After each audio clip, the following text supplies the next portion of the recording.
10th standard மேக்ஸில் 2வது பாடம் எண்களும் தொடர் வரிசைகளும் பயிற்சி 2.3ல் 5வது கணக்கு பார்க்க போகிறோம்ப்பா. இந்த சேனலை சப்ஸ்கிரைப் பண்ணாத ஸ்டூடெண்ட்ஸ் சப்ஸ்கிரைப் பண்ணி சப்போர்ட் பண்ணுங்கப்பா. வாங்க கணக்குக்குள்ளே போகலாம். முற்பகல் 7 மணிக்கு 100 மணி நேரத்திற்கு பிறகு நேரம் என்ன? அதாவது முற்பகல் 7 மணி கொடுத்துட்டாங்க, அதிலிருந்து 100 மணி நேரம் கழித்து என்ன நேரமாக இருக்கும் அப்படின்னு கேட்டிருக்காங்க. சரியாப்பா? இப்போ முற்பகல் 7 மணினா காலை 7 மணின்னு அர்த்தம். சரியா?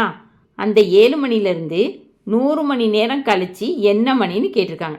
அப்போ என்ன செய்யணும்னா 7ஓட 100 கூட்டிக்கணும்.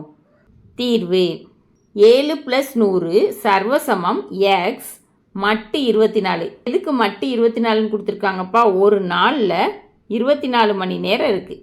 சரியா? அதனால் மட்டு 24ன்னு கொடுத்துருக்காங்க. இப்போ எக்ஸு ஆப்போசிட் சைட் போச்சுன்னா -எக்ஸ்ன்னு மாறும். சரியாப்பா? 100 + 7 107.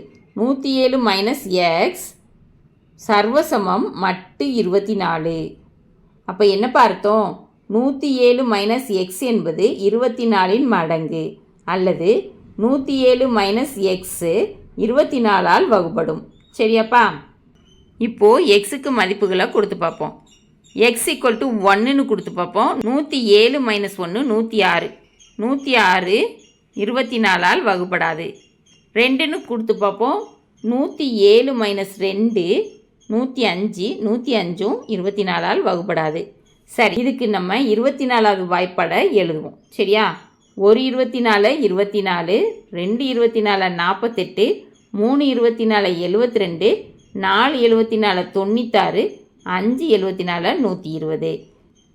நமக்கு எந்த நம்பர் ஃபேவரபுளாக இருக்குன்னா 107லேருந்து எக்ஸை கழித்து பக்கத்தில் இருக்க நம்பர் கிடைக்கணும். சரியா? அப்படின்னா 96 நமக்கு ஃபேவரபுளாக இருக்கும். சரியா? இப்போ 96 வர்றதுக்குன்னா 107லேருந்து எந்த நம்பரை கழிச்சா 96 கிடைக்குன்னு பார்க்கணும்.